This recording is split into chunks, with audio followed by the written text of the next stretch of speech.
মিনাশ শাইতানির রাজিম। বিসমিল্লাহির রহমানির রহিম। বিতাড়িত মরদুদ শয়তানের ওয়াসওয়াসা থেকে পানাহ চাই পরম করুণাময় আল্লাহ রাব্বুল আলামিনের নামে শুরু করছি। আজকে বলবো এই কোরআনে কারীমের নাজিলের উদ্দেশ্য, কোরআনে কারীমের বৈশিষ্ট্য, কোরআনে কারীমের মর্যাদা। কোরআন এক বিশাল, এর কোরআন যেমন বিশাল তার আলোচনাও তেমন বিশাল। কোরআনে কারীমের বৈশিষ্ট্য হচ্ছে কোরআন গোটা মানব জাতির জন্য সর্বশেষ হেদায়েতের গ্রন্থ আল্লাহর পক্ষ থেকে, আর একটি বাণীও মানুষের জন্য আসবে না। আল্লাহর পক্ষ থেকে মানুষের জন্য আর কোন বাণী আসবে? বলুন, আসবে? আল্লাহর পক্ষ থেকে মানুষের জন্য হেদায়েতের আর কোনো কথা আসবে না, এটাই শেষ কালামে রব্বানি, আখেরি কালাম কোরআনে কারীম। এরপরে আর কোনো বাণী আল্লাহর পক্ষ থেকে আসবে না। প্রচলিত অর্থে আমরা আসমানি কিতাবগুলোকে ধর্মগ্রন্থ বলি, ধর্মগ্রন্থ আমাদের দেশের লোকেরা বলে, এবং এই ধর্মগ্রন্থের আওতায় বেদ, জিন্দাবিস্তা, ত্রিপিটক,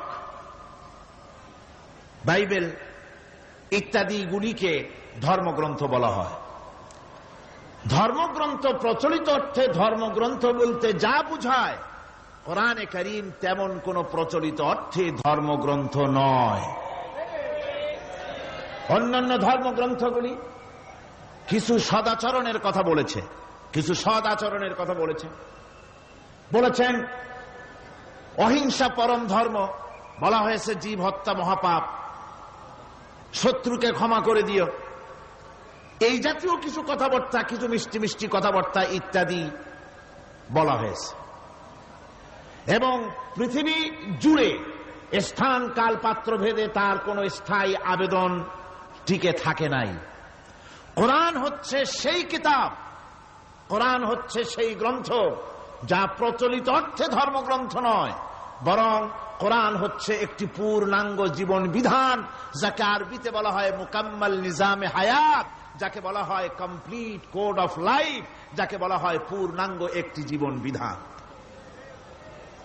কোরআন শরীফ এমন কিছু নাই যা কোরআন শরীফের মধ্যে বিধৃত হয়নি। সকল কথা আল্লাহ পাকের মধ্যে বলে দিয়েছেন। একেবারে এ কোরআনে কি নাই? সব আছে। কোরআন শরীফ পিঁপড়া থেকে শুরু করে হাতি পর্যন্ত কোরআনের ভিতরে সন্নিবেশিত করা হয়েছে। পিঁপড়ার নামে একটা সূরা আছে না? নাম কি? সূরা আন-নামল। আবার হাতির নামেও একটা সূরা আছে, নাম কি? সূরা ফিল। লোহার নামে সূরা আছে, মাকড়সার নামে সূরা আছে, মৌমাছির নামে সূরা আছে, মানুষের নামেও সূরা আছে। মানুষের ভেতরে দুটো শ্রেণী, পুরুষ এবং নারী, মহিলাদের কেউ বাদ দেওয়া হয় নাই, তাদের জন্য একটা সূরা আছে, নাম কি? তাহলে পিঁপড়া থেকে শুরু করে হাতি আর মানুষ, তার প্রয়োজনীয় যা কিছু সব কিছুকে আল্লাহ পাক কোরআনে কারীমের মধ্যে সন্নিবেশিত করে দিয়েছেন। আমি অনেকবার কথা বলেছি, এটা কোনো কোরআন হাদিসের কথা নয়, এটা আমার ধারণার কথা, কোরআন হাদিসের কথা নয়। যেমন কোরআন শরীফের শুরু হয়েছে বিসমিল্লাহ দিয়ে। কি দিয়ে শুরু হয়েছে? বিসমিল্লাহ দিয়ে। প্রথম অক্ষরটা কি? বা। আর শেষ হয়েছে মিনাল জিন্নাতি ওয়ান নাস, শেষের অক্ষর কি? সিন। তাহলে কোরআনের প্রথম অক্ষর বা আর শেষের অক্ষর সিন, দুইটাকে জুড়ে দিলে কি হয়? বাস। আমার কাছে মনে হয় যেন কোরআনে কারীমের ভিতরে আল্লাহ রাব্বুল আলামিন পৃথিবীবাসীদের জন্য যা কিছু প্রয়োজন সবকিছু সন্নিবেশিত করে দিয়েছেন। শুরু করলেন বা দিয়া, শেষ করলেন সিন দিয়া, বাস করে দিলেন যেন বলা হলো পৃথিবীর মানুষেরা, তোমাদের জন্য কিয়ামত পর্যন্ত যা কিছু দরকার সবগুলি আমি আল্লাহ রাব্বুল আলামিন কোরআনের মধ্যে ভরে দিয়েছি। বাস হয়ে গেছে, আর কিছুর প্রয়োজন নাই, আর কিছু প্রয়োজন নাই, সব আমি কোরআনে কারীমের ভেতরে সন্নিবেশিত করে দিয়েছি। সুতরাং কোরআনে কারীমের এই বৈশিষ্ট্য যে অন্য ধর্মগ্রন্থের মতো কোরআন শরীফ নাম সর্বস্ব একটি ধর্মগ্রন্থ নয়, এর মধ্যে রয়েছে মানুষের প্রয়োজনীয় সবকিছু। কোরআনের আরেকটি বৈশিষ্ট্য হচ্ছে যে অন্যান্য ধর্মগ্রন্থগুলির ভেতরে মানুষেরা হাত লাগাইছে, অপারেশন করেছে, বাড়াইছে কমাইছে, সর্বনাশ করে দিয়েছে, ইচ্ছে মতো বাড়াইছে কমাইছে।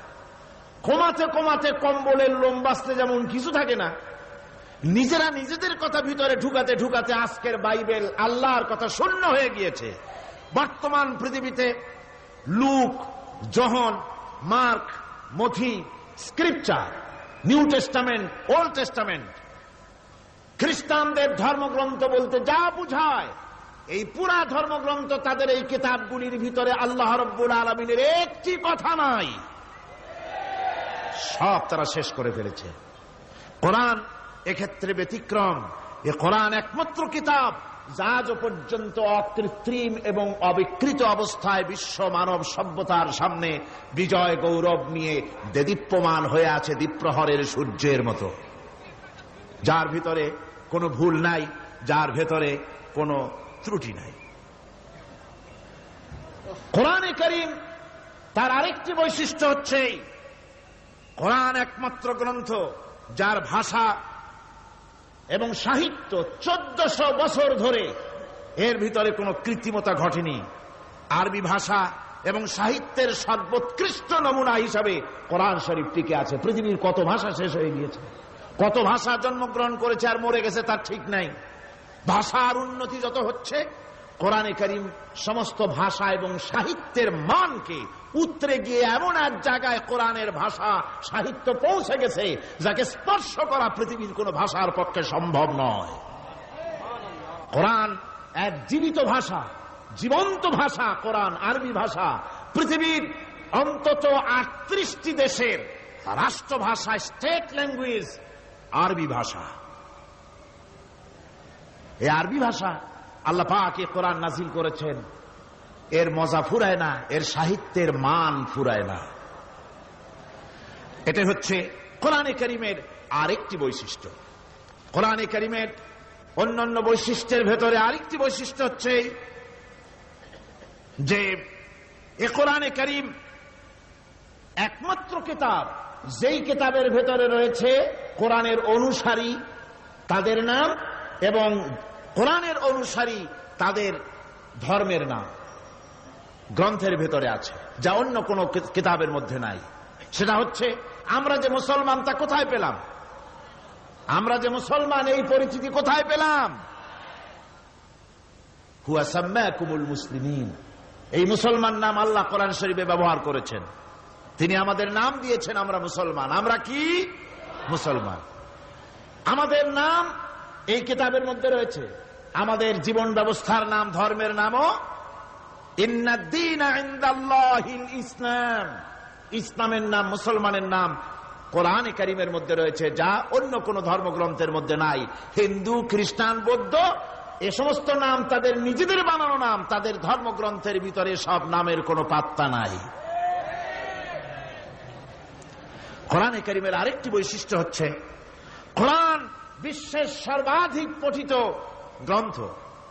এত বেশি পড়া হয়েছে, এ কোরআন পড়া হচ্ছে, এত বেশি পৃথিবীর কোন বই আজ পর্যন্ত পড়া হয় নাই, আর হবেও না। কোরআনে কারীমের আরেকটি বৈশিষ্ট্য হচ্ছে এই বিশাল ধর্মগ্রন্থ, এই বিশাল জীবন ব্যবস্থা, এই বিশাল কিতাব মানুষেরা মুখস্থ করেছে। আপনি আমাকে বলেন, নিজের ভাষা নয়, নিজের মায়ের ভাষা নয়, এমন এক বিশাল কিতাব মানুষ মুখস্থ করতে পেরেছে, এর কোন নমুনা আছে দুনিয়ায়? এর কোন নমুনা আছে?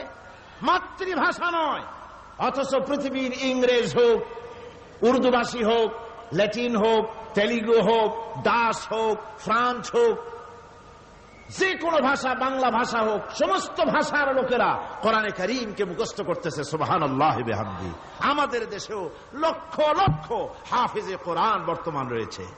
এটা হচ্ছে কোরআনে কারীমের আরেকটি বিরাট রকমের বৈশিষ্ট্য। কোরআনে কারীমের অফুরন্ত বৈশিষ্ট্যের ভেতরে এটাও একটি, কোরআন হচ্ছে একটি বিরাট মুজিজা।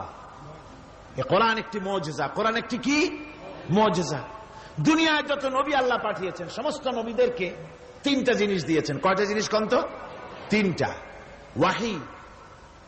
হুসনে খুলক আর মুজিজা, একটা হচ্ছে ওহী, আর একটা হচ্ছে উন্নত মানের চরিত্র, আর একটা হচ্ছে কি মুজিজা। এই মুজিজা সকল নবীকে দেওয়া হয়েছে। মুজিজা হচ্ছে সমকালীন যুগের বড় যে কোনো শক্তিকে দুর্বল করে দেয়, যে কোনো জিনিসকে দুর্বল করে দেওয়ার মতো ক্ষমতা রাখে যে জিনিস, তার নাম মুজিজা। মুসা আলাইহিস সালামের জামানায় জাদুর প্রভাব ছিল। তখন আল্লাহ রাব্বুল আলামিন মুসা আলাইহিস সালামকে একটা মুজিজা দিলেন। কি দিলেন? আল্লাহ রাব্বুল আলামিন বললেন, ওয়ামা তিলকা বিয়ামিনিকা ইয়া মূসা, মুসা তোমার ডান হাতে ওটা কি? তিনি বললেন এটি একটি লাঠি। আল্লাহ পাক বললেন, লাঠি তো ঠিকই, কিন্তু এর মধ্যে আরো এক ক্ষমতা আছে, তুমি জানো না, লাঠিকে ফেলে দাও। লাঠি ফেলে দিলেন, কি হয়ে গেল? হিয়া হাইয়াতুন তাসআ, বিরাট এক সাপে পরিণত হয়ে গেল।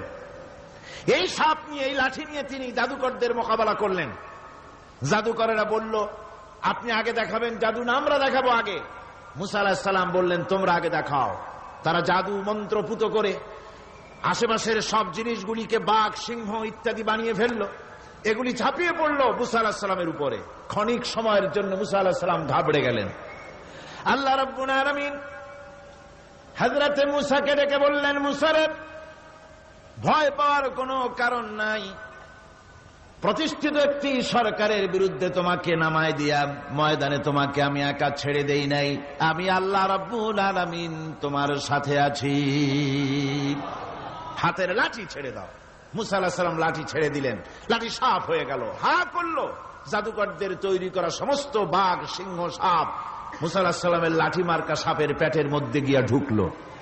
জাদুকরেরা মনে করলো আমরা যা দেখালাম তা তো জাদু, নিঃসন্দেহে। মুসা আলাইহিস সালাম যা দেখালেন তা নিঃসন্দেহে জাদু নয়, কারণ জাদু তো খেয়ে ফেলে দিয়েছে। কাজী জাদু যে জিনিসে খায় সেটা তো জাদু না, সেটা জাদুর বাবা অথবা দাদা। এটা ছিল মুসা আলাইহিস সালামের মুজিজা। হযরত দাউদ আলাইহিস সালামের মুজিজা ছিল,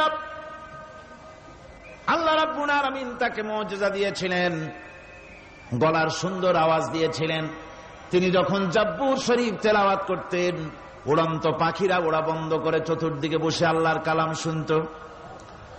তিনি লোহা দিয়ে অস্ত্র তৈরি করতেন। অস্ত্র বানাবার সময় আগুন দিয়ে লোহা পোড়ায় অস্ত্র বানাতে হয়। দাউদ আলাইহিস সালামের তার প্রয়োজন ছিল না। তিনি যখন লোহা হাতির ভিতরে নিয়ে চাপ দিতেন, লোহা পানি হয়ে আঙ্গুলের ফাঁক দিয়ে গলে পড়ে যেত। এটা ছিল তার মুজিজা। হযরত সুলাইমান, আল্লাহ রাব্বুল আলামিন তাকে মুজিজা দান করলেন। কোরআনে কারীমের ভিতরে রব্বুল আলামিন বলেন, হযরত সুলাইমান আলাইহিস সালাম সকাল বেলায় বিনা মেশিনে, বিনা ইঞ্জিনে তক্তার উপরে বসে যেতেন। তক্তা 1 মাসের পথ অতিক্রম করত। আবার সন্ধ্যা বেলায় বসতেন, এই তক্তা আর 1 মাসের পথ অতিক্রম করে যেত। ঈসা আলাইহিস সালামের মুজিজা ছিল, জন্মান্ধের চোখের উপরে হাত বুলিয়ে দিতেন, সঙ্গে সঙ্গে চোখ ভালো হয়ে যেত। কুষ্ঠব্যাধিগ্রস্ত লোকের গায়ে হাত বুলাতেন, সঙ্গে সঙ্গে কুষ্ঠব্যাধি ভালো হয়ে যেত। এই হলো তাদের মুজিজা। পয়গম্বরেরা বিদায় হয়ে গেলেন, মুজিজা বিদায় হয়ে গেল। দাউদ আলাইহিস সালাম বিদায় হলেন, মুজিজা সাথে নিয়ে গেলেন। তার উম্মতেরা ওই লোহাগুলি আর কেউ গলাতে পারে নাই, আজও কেউ গলাতে পারে না, হাত দিয়া চেপে ধরে। সুলাইমান আলাইহিস সালাম দুনিয়া থেকে বিদায় হয়ে গেছেন, মুজিজা নিয়ে কবরে চলে গেছেন। আজ আর তার অনুসারীরা অথবা দুনিয়ার কোন মানুষ বিনা ইঞ্জিনে তক্তায় বসে আর হাওয়ায় উঠতে পারবে না। মুসা আলাইহিস সালাম বিদায় হলেন, লাঠির মুজিজা চলে গেল। তার উম্মতেরা, তার অনুসারীরা কিয়ামত পর্যন্ত যদি 1000 চেষ্টা চালায়, লাঠিকে আর কোনদিন সাপে পরিণত করতে পারবে না। ঈসা আলাইহিস সালাম, আল্লাহ রাব্বুল আলামিন তাকে উঠায় নিলেন, মুজিজা তিনি সাথে নিয়ে গেলেন। আজ তার কোটি কোটি, শত শত কোটি উম্মতেরা, দুনিয়ায় যারা তার উম্মত দাবি করে, খ্রিস্টানেরা, হাজারো যদি চেষ্টা চালায়, তবুও জন্মান্ধের চোখের উপরে হাত বুলিয়ে চোখ আর ভালো করতে পারবে না। কুষ্ঠবেদীগ্রস্ত লোকের গায়ে হাত বুলিয়ে কুষ্ঠবেদী ভালো করতে পারবে না। তার মানে হলো নবীরা যে যা যত মুজিজা পেয়েছিলেন, জীবদ্দশায় মুজিজা কাজে লেগেছে, দুনিয়া থেকে বিদায় হয়েছেন মুজিজার সাথে নিয়ে গেছেন। কিন্তু আপনার আমার নবী, বিশ্ব নবী জনাব মুহাম্মদ রাসূলুল্লাহ সাল্লাল্লাহু আলাইহি ওয়াসাল্লামের কাছে আল্লাহ রাব্বুল আলামিন তাকে যত মুজিজা দিয়েছিলেন, 3000-এর উপরে আল্লাহর নবীর মুজিজা ঘটেছিল 23 বছরের নবুয়তের জীবনে। তার মধ্যে শ্রেষ্ঠ মুজিজা হতেছে কোরআন মাজিদ। আল্লাহর নবী বিদায় হয়ে গেলেন, মুজিজা সাথে নিয়ে যান নাই, মুজিজা রেখে গেলেন দুনিয়ায়। কিয়ামত পর্যন্ত দুনিয়াবাসী নবীর উম্মতেরা কোরআনের মুজিজা ব্যবহার করতে পারবে। এই কোরআনে কারীম রাসূল করিম সাল্লাল্লাহু আলাইহি ওয়াসাল্লামের জীবনের শ্রেষ্ঠ মুজিজা। মানুষ পাগল হয়ে গেছে কোরআন শুনে। সুতরাং এই কোরআনের বৈশিষ্ট্য সকল দিক থেকে এক অপূর্ব একটি কিতাবে পরিণত করেছে, যা মানুষকে চিরকাল বিস্ময় হতবাক করে দিয়েছে। কোরআনের আরেকটি বৈশিষ্ট্য হচ্ছে, এই কোরআন এক সময় নাজিল হয় নাই। 30 পারা কোরআন শরীফ একসাথে নাজিল হয়েছে না, কোরআন নাজিল হয়েছে আস্তে আস্তে ধীরে ধীরে। কত বছর লাগলো? 23 বছরেরও কিছু বেশি সময় ধরে কোরআন ধীরে ধীরে রাসূল করিম সাল্লাল্লাহু আলাইহি ওয়াসাল্লামের কাছে অবতীর্ণ হয়েছে। এমনটি আর কোনো কিতাব হয়নি, যা আর কোনো ধর্মগ্রন্থ যারা অন্যরা দাবি করে এরকম হয়নি।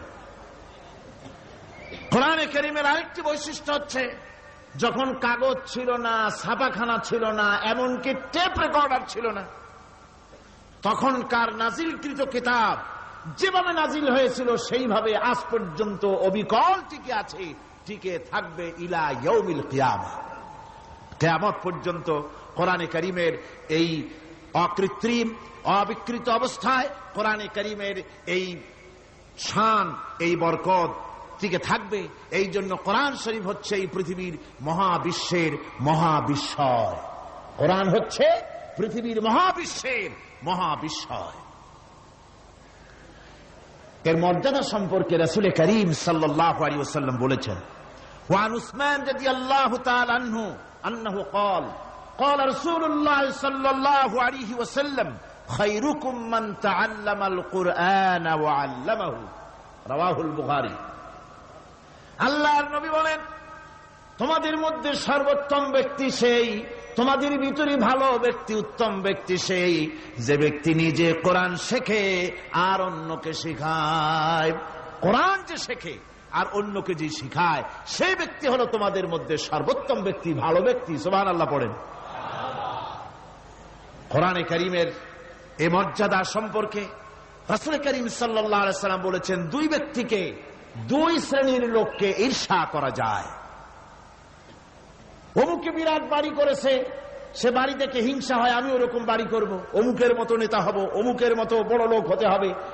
পরশ্রী কাতরতা অথবা ঈর্ষা করা, এরকমের ঈর্ষা করা জায়েজ নাই। রাসূলুল্লাহ বলেছেন, দুই ব্যক্তির সঙ্গে ঈর্ষা করা যায়।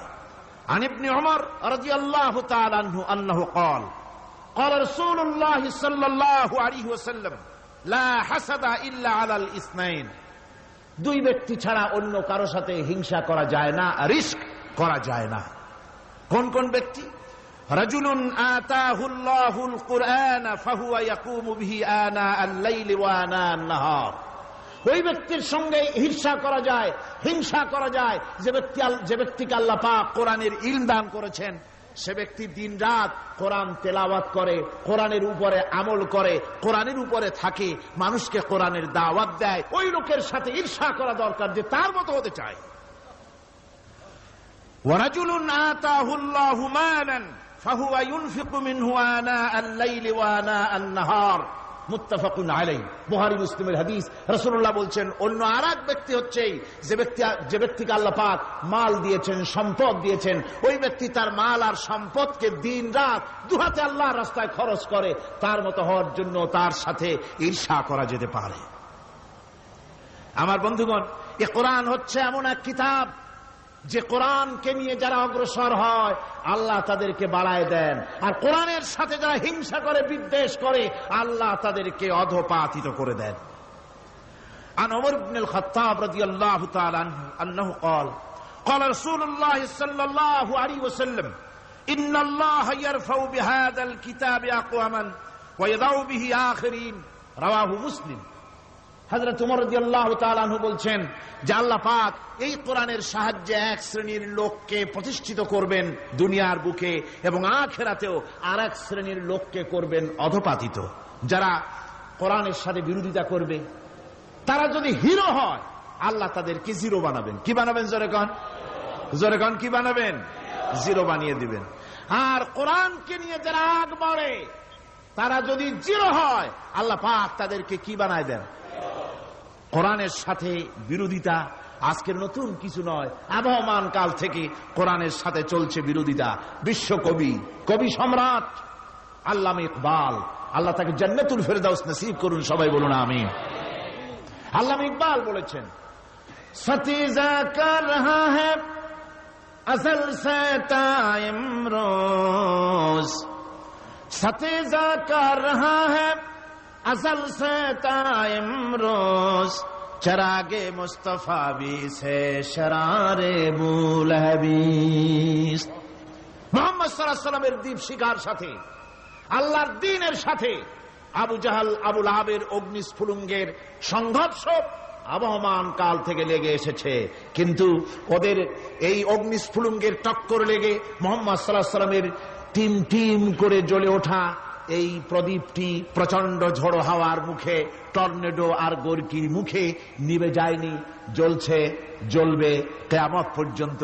এটাকে নিভাবার ক্ষমতা বিশ্বের কোন মানুষের নাই। ফু দিয়ে কেউ যদি নিভাতে চায়, চেহারা শুদ্ধ, মাথা শুদ্ধ পুড়ে ছাই হয়ে যাবে, কোরআনের আলোকে নির্বাপিত করতে পারবে না।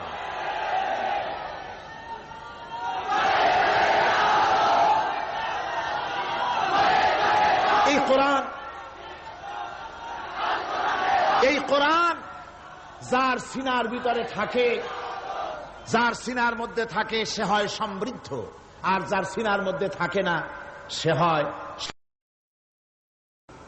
আল্লাহর নবী বলেছেন, ইন্নাল্লাযী লাইসা ফী জাওফিহি শাইউম মিনাল কুরআনি কাল বাইতিল খারিব। যেই দেহের ভিতরে কোরআন নাই, যেই দেহের ভিতরে, যেই সিনার ভিতরে কোরআন নাই, ওই মানুষটা হতেছে একটা সাড়া বাড়ির মতো, একটা উজাড় বাড়ির মতো, বিরান বাড়ির মতো। বিরান বাড়িতে কি থাকে? সাড়া বাড়িতে কি থাকে? কি কয়? না না, ভূত কিসের? খামোখাই ভয় পান আপনারা।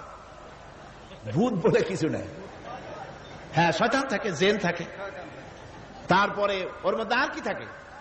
উতুম পেঁচা থাকে, ইঁদুর থাকে, তেলাপোকা থাকে, উই পোকা থাকে, বাঁদর থাকে, উল্লুক থাকে, সাপ থাকে। রাসূলুল্লাহর কথা দেখেন, কি সুন্দর কথা। সুবহানাল্লাহ, সুবহানাল্লাহ।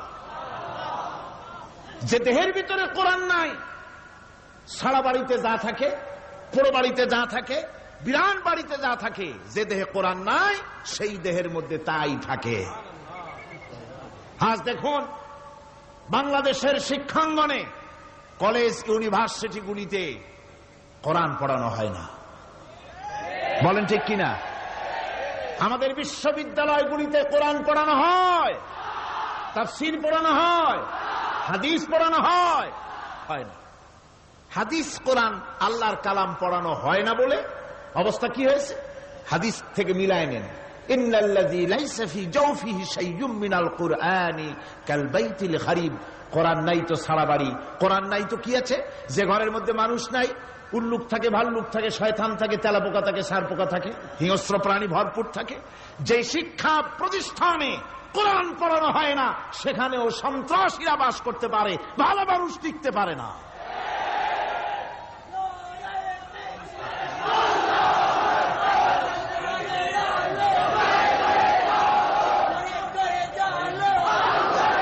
এই জন্য কোরআন যেখানে পড়া হয় না সেটা কবরের তুল্য। কোরআন যেখানে তেলাওয়াত হয় না সেটা কিসের তুল্য? কবরের তুল্য।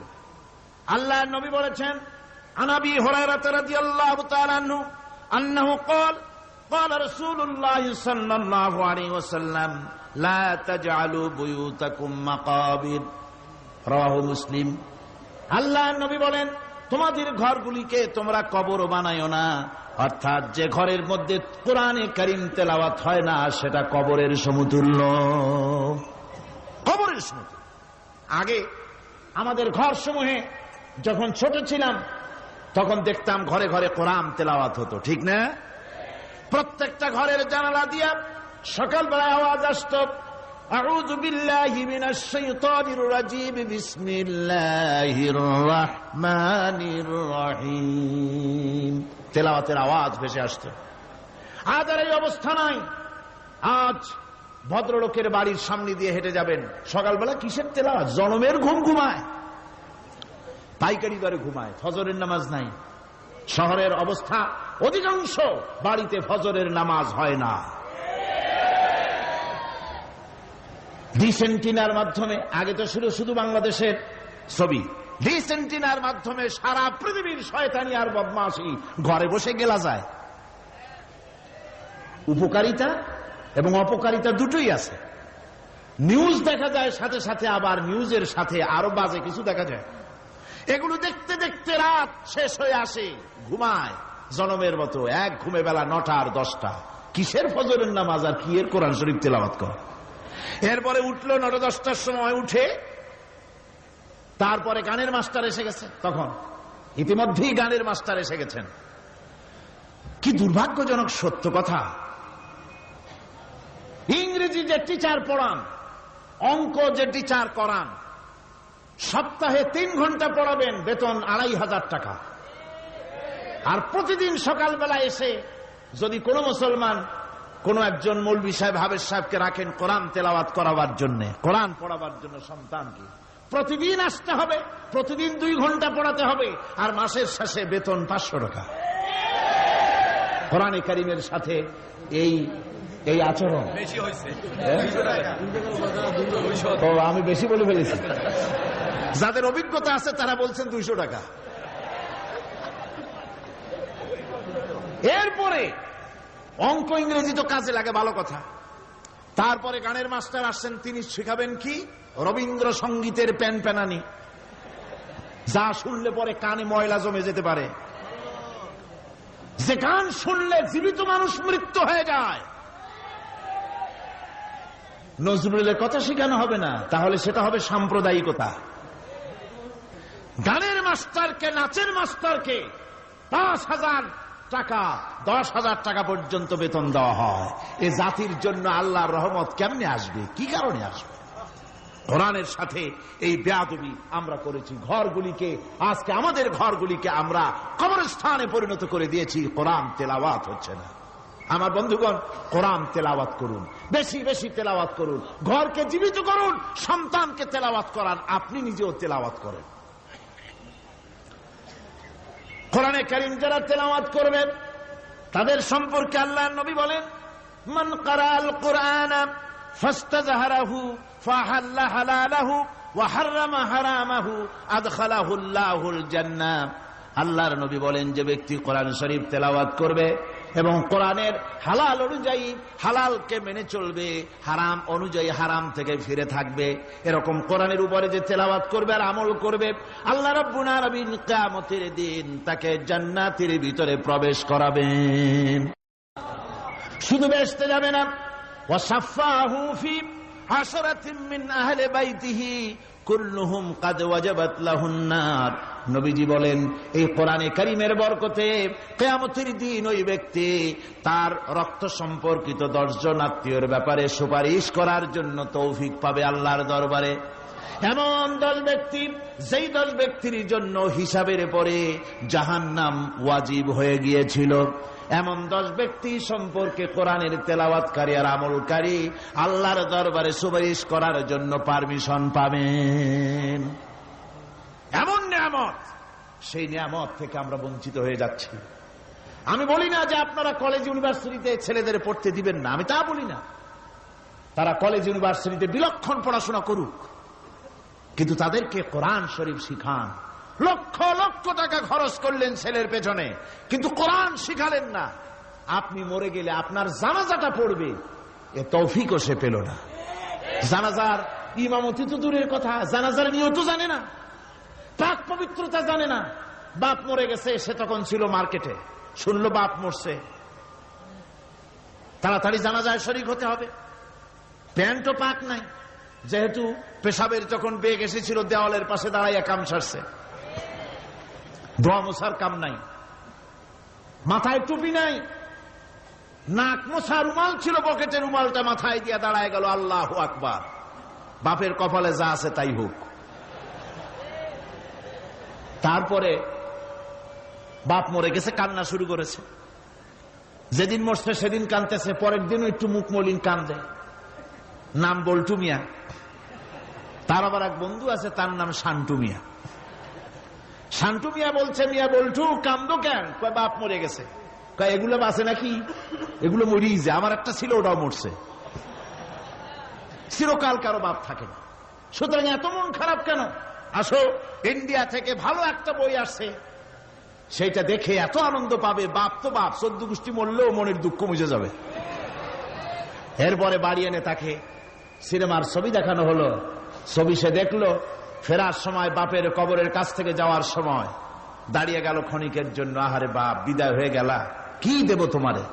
কিছু তো নাই আমার কাছে, তাই সারা রাত ধরে যা কিছু দেখলাম এগুলি তোমার আমল নামায় দিয়ে গেলাম। জোরে কর নাউজুবিল্লাহ। আমি সমস্ত পিতাদেরকে বলতে চাই, সন্তানদেরকে কোরআন শিখান, কাজে লাগবে। কোরআন শিখালে কাজে লাগবে। কোরআন শরীফ মুখস্থ করে, বেশি করে মুখস্থ করেন কোরআনে কারীম, আপনার ফায়দা হবে। হযরত ওমর রাদিয়াল্লাহু তাআলা আনহু বর্ণনা করছেন যে রাসূল কারীম সাল্লাল্লাহু আলাইহি ওয়াসাল্লাম বলেছেন, ইউকালু লিসাহিবিল কুরআনি ইকরা ওয়ারাত্তিল কামা কুনতা তুরাত্তিলু ফিদ দুনিয়া। কিয়ামতের দিন জান্নাতীদেরকে, বেহেশতীদেরকে আল্লাহ রাব্বুল আলামিন বলবেন, কোরআন শরীফ তেলাওয়াত করো আর উপরের দিকে উঠতে থাকো। কোরআনে যেভাবে দুনিয়ার বুকে কোরআনে কারীম তুমি মুখস্থ করেছিলে, ধীরে ধীরে তেলাওয়াত করতে, ওইভাবে ধীরে ধীরে কোরআন তেলাওয়াত করো আর উপরের দিকে উঠতে থাকো। আল্লাহ পাক বলতে থাকবেন, উপরের দিকে ওঠো, তেলাওয়াত করো আর ওঠো। উঠতে উঠতে যেই জায়গায় গিয়ে তোমার তেলাওয়াত শেষ হয়ে যাবে, জান্নাতের ওই জায়গাটা তোমার জন্য বরাদ্দ হবে। আবু দাউদ শরীফের হাদিস। জান্নাতের ওই জায়গাটা তোমার জন্য বরাদ্দ হবে। এখন যাদের শুধু সূরা ইখলাস আর সূরা কাউসার মুখস্থ, তারা তো 2 পা আগাই বসে যাবে, উঠতে পারবেন না। বেশি বেশি মুখস্থ করেন, হাফেজে কোরআন হন অথবা হাফেজের মতো হন। বেশি বেশি মুখস্থ করেন সূরা ইয়াসিন, সূরা দুখান, সূরা আর রহমান, সূরা ওয়াকিয়া, সূরা মুজাম্মিল, এই সমস্ত সূরা, বেশি সূরা আল আরাফ, সূরা কাহাফ, সূরা মারিয়াম ইত্যাদি মুখস্থ করেন। কিয়ামতের দিন কাজে লাগবে। জান্নাতের অত উঁচায় উঠতে পারবেন। হাফেজ যে কোন জায়গায় যাবে, সুবহানাল্লাহ ওয়া বিহামদি। 30 পারা কোরআন যার সিনার ভিতরে, জান্নাতের কোন জায়গাটা আল্লাহ তাকে বরাদ্দ করবেন। সুবহানাল্লাহ, সুবহানাল্লাহ। কোরআনে কারীমকে মুখস্থ করুন, বেশি করে মুখস্থ করুন। কোরআনে কারীমকে বেশি করে তেলাওয়াত করুন। এই কোরআনে কারীমকে যারা বেশি করে তেলাওয়াত করবে, তেলাওয়াত করতে গিয়ে যারা আল্লাহর কাছে কিছু চাওয়ার সময় পাবে না, তাদের সম্পর্কে রাসূল কারীম সাল্লাল্লাহু আলাইহি ওয়াসাল্লাম বলেছেন হাদিসে কুদসি। হাদিসে কুদসি রাসূল কারীম সাল্লাল্লাহু আলাইহি ওয়াসাল্লাম বলেছেন, ইয়াকুলু রাব তাবারাকা ওয়া তাআলা মান শাগালাহুল কুরআন আন যিকরি মাসআলাতি আতাইতুহু আফজালা মা উতিয়াস সাইলিন। আল্লাহর নবী বলেন, আমার আল্লাহ পাক বলেছেন, কোরআন তেলাওয়াত করতে গিয়ে যারা ব্যস্ত থাকে, কোরআন তেলাওয়াত করতে করতে যারা আমার কাছে হাত পেতে কিছু চাওয়ার সময় পায় না, যারা আমার কাছে হাত পেতে কিছু চায়, তাদের থেকে তেলাওয়াতকারীদেরকে আমি রব্বুল আলামিন বেশি করে দেই। সুবহানাল্লাহ।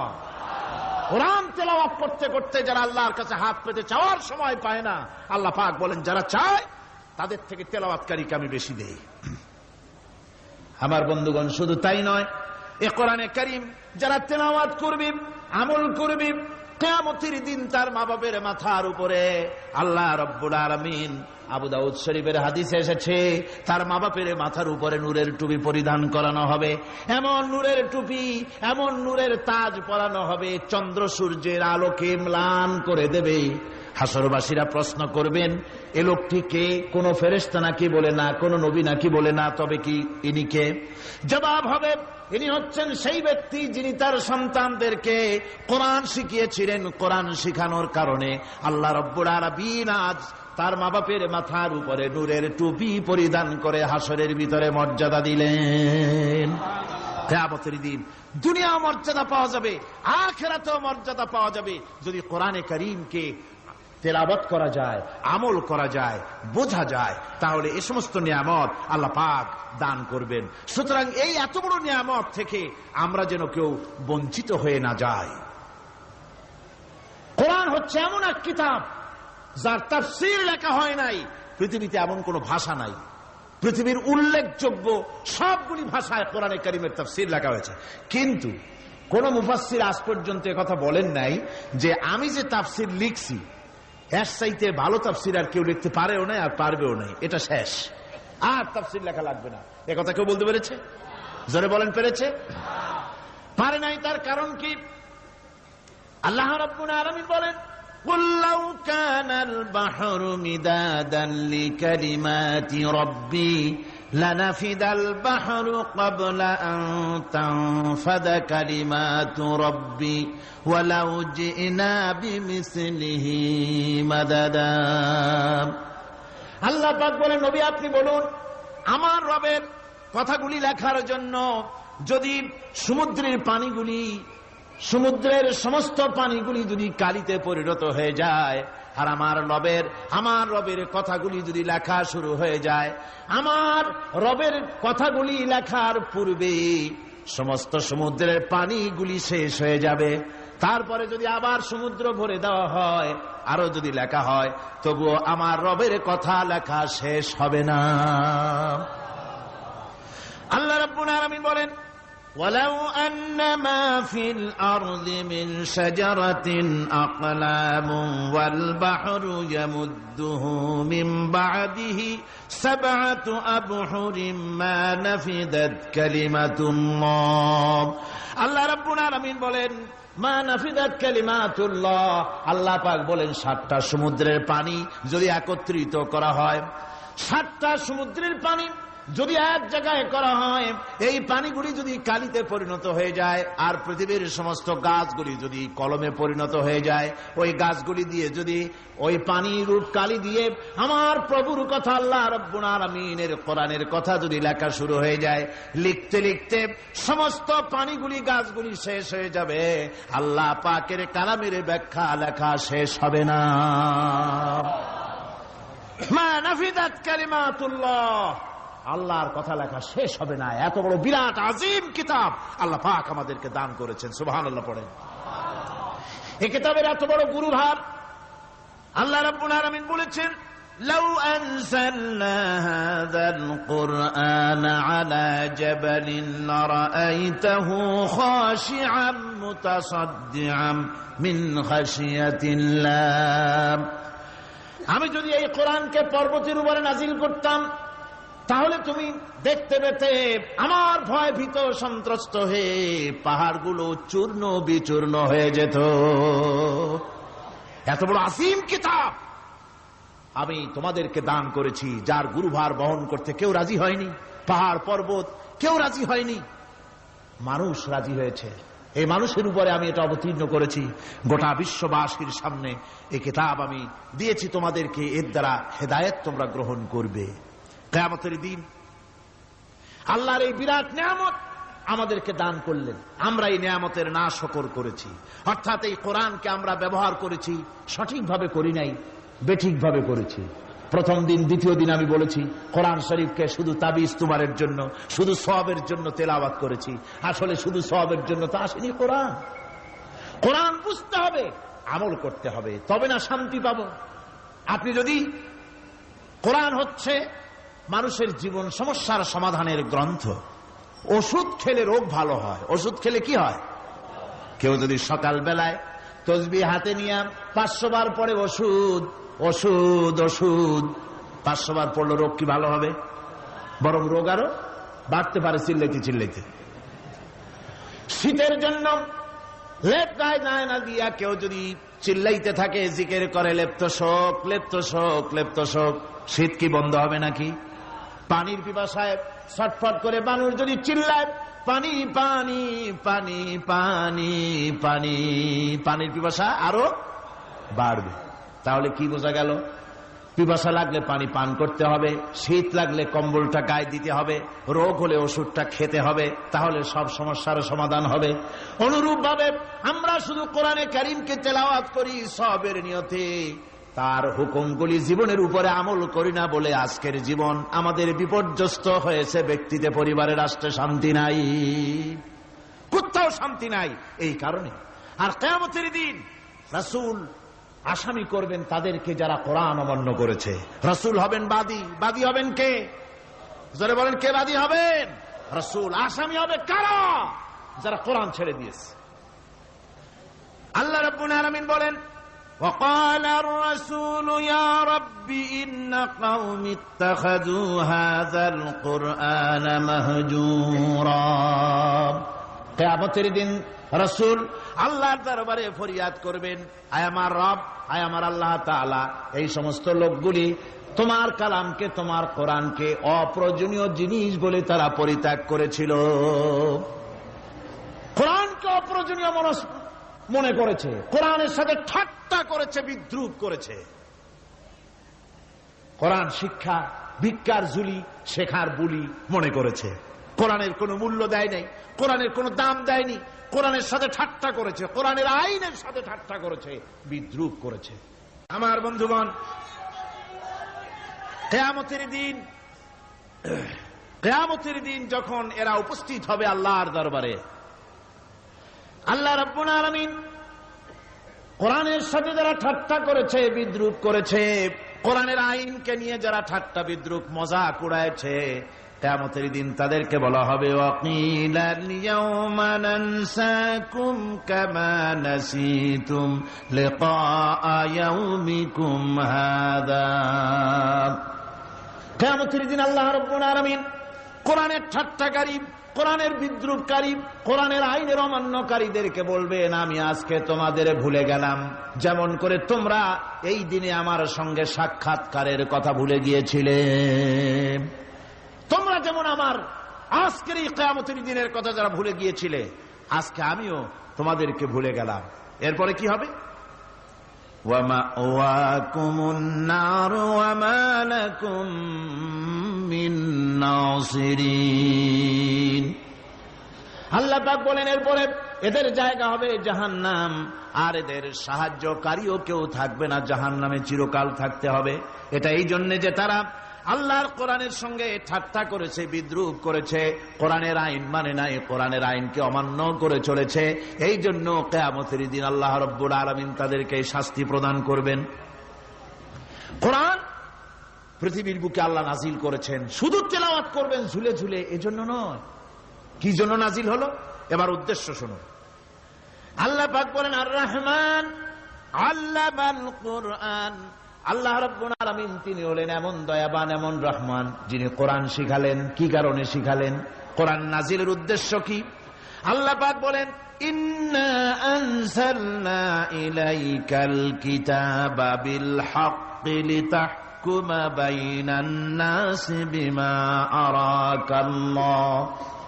আল্লাহ পাক বলেন এই কিতাব আমি আপনার প্রতি অবতীর্ণ করেছি এই জন্যে যাতে করে আপনি আল্লাহর প্রদর্শিত এই বিধান অনুযায়ী মানুষের উপরে বিচার ফয়সালা করতে পারেন। মানুষের উপরে আইন চলবে আল্লাহ। কার আইন? জোরে বলেন কার আইন? আলা লাহুল খালক ওয়াল আমর। সৃষ্টিজাত আইন চলবে কার? আল্লাহ পাক বলেন এই জন্য নাজিল করলাম, কোরআন নাজিল করেছি যাতে করে কোরআনের আইন দিয়ে বিচার ফয়সালা করতে পারেন, সেই জন্যই কোরআন নাজিল করলাম। আসলে আল্লাহর নবীর এই পৃথিবীতে আগমনের উদ্দেশ্য ওটাই ছিল। হুয়াল্লাযী আরসালা রাসূলাহু বিল হুদা ওয়া দীনিল হক লাইয়ুযহিরাহু আলাদ-দীনি কুল্লিহি ওয়া কাফা বিল্লাহি শাহীদা। আল্লাহ রাব্বুল আলামিন বলেন, আমি আমার রাসূলকে দ্বীনে হক সত্যের বিধান সহকারে দুনিয়ায় প্রেরণ করেছি। লাইয়ুযহিরাহু আলাদ-দীনি কুল্লিহি আয় লাইয়ুগলিবাহু আলা সাইরিল আদিয়ান, সমস্ত আদিয়ানে বাতিলের উপরে আমার দ্বীনকে বিজয়ী করে দেওয়ার জন্য আমি রাসূলের কাছে কিতাব সহকারে তাকে অবতীর্ণ করেছি। এ দায়িত্ব শুধু মুহাম্মদ সাল্লাল্লাহু আলাইহি ওয়াসাল্লামের ছিল না, দুনিয়ার উপরে আল্লাহর দ্বীন কায়েম করা, আল্লাহর বিধান অনুযায়ী মানুষের বিচার ফয়সালার দায়িত্ব শুধু মুহাম্মদ সাল্লাল্লাহু আলাইহি ওয়াসাল্লামের ছিল না, সমস্ত নবীদের ছিল। কাদের ছিল? সব নবীদের ছিল। فبعث الله النبيين مبشرين منذرين وأنزل معهم الكتاب بالحق ليحكم بين الناس। আল্লাহ পাক বলেন, সমস্ত নবীদের কাছে আমি কিতাব অবতীর্ণ করেছি এই জন্য যে তারা সহজ এবং সোজা পথে যারা চলতে চায় তাদেরকে তিনি সুসংবাদ দিবেন, আর বাঁকা পথে যারা চলবে তাদেরকে তিনি জাহান্নামের ভীতি প্রদর্শন করবেন। আর আমি তার উপরে যে কিতাব অবতীর্ণ করেছি এই কিতাব দিয়ে জনগণের উপরে বিচার ফয়সলা করবে, আইন চলবে আল্লাহর কিতাব দিয়ে। আইন চলবে কি দিয়ে? আল্লাহর কিতাব দিয়ে। আল্লাহর কিতাব অনুযায়ী জনগণকে পরিচালিত করবেন। এই জন্য আমি এই কোরআনকে নাজিল করেছি, অতীত এই কিতাবগুলি নাজিল করেছি। কুল ইয়া আইয়ুহান নাসু ক্বাদ জাআকুমুল হাক্কু মির রাব্বিকুম। আল্লাহ পাক বলেন, নবী আপনি বলে দেন, আপনি বলুন, হে মানব সকল, আল্লাহর পক্ষ থেকে তোমাদের জন্য মহাসত্য এসেছে, এই মহাসত্য যদি অনুসরণ করো তোমাদের জন্য কল্যাণকর হবে। ওমান দাল্লা ফাইন্নামা ইয়াদুল্লু আলাইহা, আর যদি কোরআনকে অমান্য করো, আল্লাহর কিতাবকে অমান্য করো, তাহলে তোমাদের জন্য অকল্যাণ হবে। আজ আপনারা বলেন, আল্লাহর কিতাবের আইন কি আমাদের দেশে চলে? কোরআনের আইন কি চলে? চলে না। কোরআনের আইন চলে না। আমরা কি খুব শান্তিতে আছি? খুব আরামে আছি? শ্রমিকরা তাদের শ্রমের মূল্য পায়, কৃষক তার উৎপাদিত পণ্যের সঠিক দাম পায়, নারী তার সতীত্বের মর্যাদা পায়। জনগণ কি আরামে ঘুমাতে পারে? না, জনগণ রীতিমতো দুবেলা পেট পুরে সমস্ত জনগণ খেতে পারে। এর একমাত্র কারণ হচ্ছে কোরআনের আইনকে অমান্য করা হয়েছে। ভালো করে কান পেতে শুনুন, আল্লাহ রাব্বুল আলামিন কোরআনে কারীমের মধ্যে পরিষ্কার করে বলেছেন, ওয়ামান লাম ইয়াহকুম বিমা আনজালাল্লাহু ফাউলাইকা হুমুল কাফিরুন। যারা নাকি আমার দেওয়া বিধান অনুযায়ী, কোরআন অনুযায়ী যারা বিচার ফয়সালা করে না, ফাউলাইকা হুমুল কাফিরুন, ফাউলাইকা হুমুজ জালিমুন, ফাউলাইকা হুমুল ফাসিকুন। যারা আমার দেওয়া বিধান অনুযায়ী বিচার ফয়সালা করে না তারা কাফির, তারা জালিম, তারা ফাসিক। সুতরাং এর ভিতরে এই জুলমের মধ্যে জালিমদের অন্তর্গত, ফাসিকদের অন্তর্গত হয়ে বাংলাদেশের বহু মুসলমান, পৃথিবীর বহু এলাকার মুসলমান এর মধ্যে লিপ্ত হয়ে আছে। কোরআনের আইন চালু না করলে পরে, কোরআনের আইন না মানলে পরে জালিম হতে হবে, কাফির হতে হবে, ফাসিক হতে হবে। অর্থাৎ যতখানি না মানবে ততখানি এই বিশেষণে বিভূষিত হতে হবে। আমার বক্তব্য হচ্ছে, কোরআনে কারীম পৃথিবীতে এসেছে শাসন করতে দুনিয়াকে। তার মধ্যে রয়েছে রাজনীতি, অর্থনীতি, সবকিছু। এই বিচার ফয়সালা কোরআন থেকে যারা গ্রহণ করে না, রাসূলকে যারা বিচারক মানে না, তাদের সম্পর্কে আল্লাহ পাক কি বলছেন শুনুন। ফালা ওয়া রাব্বিকা লা ইউমিনুনা হাত্তা ইউহাক্কিমুকা ফীমা শাজারা বাইনাহুম সুম্মা লা ইয়াজিদু ফী আনফুসিহিম হারাজাম মিম্মা কাদাইতা ওয়া ইউসাল্লিমু তাসলিমা। আল্লাহ রাব্বুল আলামিন বলেন, ফালা ওয়া রাব্বিক, কখনো নয় হে নবী, আপনার রবের কসম, কখনোই নয়। ওরা মুমিন নয় যারা নাকি তাদের জীবনের সব কিছুর ব্যাপারে যতক্ষণ পর্যন্ত আপনাকে বিচারক না মানে, আপনার দেওয়া ফয়সালাকে গ্রহণ না করে, এবং আপনি বিচার করার পর ফয়সালা দেওয়ার পরে এটার উপরে দ্বিধাহীন চিত্তে মেনে যতক্ষণ না নিবে, ততক্ষণ পর্যন্ত তারা যত ঈমানের দাবি করুক তারা আসলে মুমিন না। এ ফতোয়া কার? এ ফতোয়া কার? আল্লাহ রাব্বুল আলামিনের ফতোয়া। কখনো মুমিন হতে পারবে না যারা রাসূলুল্লাহকে ফয়সালাকারী হিসেবে গ্রহণ না করবে, কোরআনকে সংবিধানের উৎস হিসেবে গ্রহণ না করবে। কোরআন এসেছে আইনের কিতাব হিসেবে পৃথিবীর মানুষকে পরিচালিত করার জন্য। আজ এই কোরআনের আইন যারা মানে সেখানে শান্তি পায়, কোরআন যেখানে মানে না সেখানে শান্তি হয় না। রাসূল করিম সাল্লাল্লাহু আলাইহি ওয়াসাল্লাম 23 বছর ধরে কঠিন সাধনা করে, কঠিন সাধনার মাধ্যমে আল্লাহর এই কোরআনের আইন দিয়ে এমন একটি সুন্দর সমাজ প্রতিষ্ঠা করেছিলেন, যেই সমাজে চুরি ছিল না, ডাকাতি ছিল না, জেনা ছিল না, ব্যভিচার ছিল না, হত্যা ছিল না, মানুষ আরামে ঘুমিয়েছিল ঘরের দরজা খুলে। সুবহানাল্লাহ বিহামদিহি। আপনারা কি চান মদিনার সেই শাসনের মতো, মদিনার সেই সুন্দর নিরাপত্তাপূর্ণ ভীতিহীন সেই সমাজের মতো সুন্দর একটি সমাজ বাংলাদেশেও চালু হোক? তা কি আপনারা চান? কারা কারা চান দেখি তো, কারা কারা চান?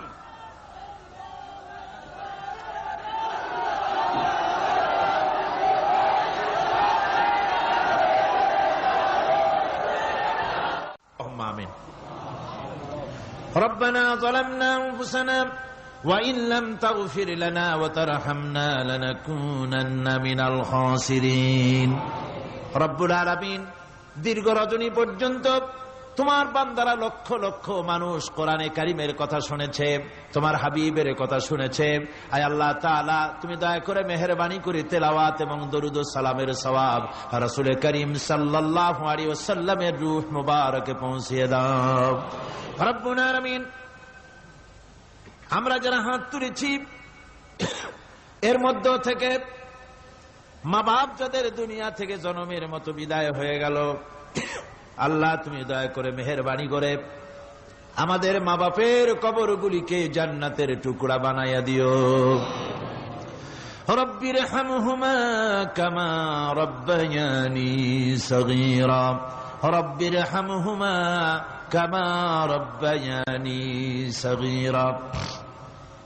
আয় আল্লাহ রাব্বুল আলামিন, সারা জীবন আমরা গুনাহ করেছি, নাফরমানি করেছি। আল্লাহ, কোরআনে কারীমের মাহফিলে এসে তোমার দরবারে কাঙ্গালের মতো হাত তুলেছি, দয়া করে মেহেরবানি করে জিন্দেগীর সকল গুনাহ খাতা তুমি মাফ করে দাও।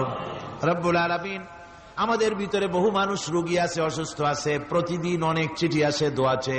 আল্লাহ তুমি দয়া করে মেহেরবানি করে আমাদের সকলের রোগ ব্যাধিগুলিকে তুমি শেফায়া জেলা দিয়ে দাও।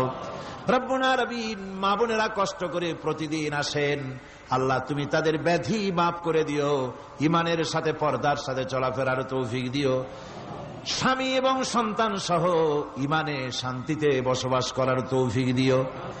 তুমি বলেছো দুউনি আস্তাজিব লাকুম, আমাকে ডাকো আমি ডাকের সাড়া দেব।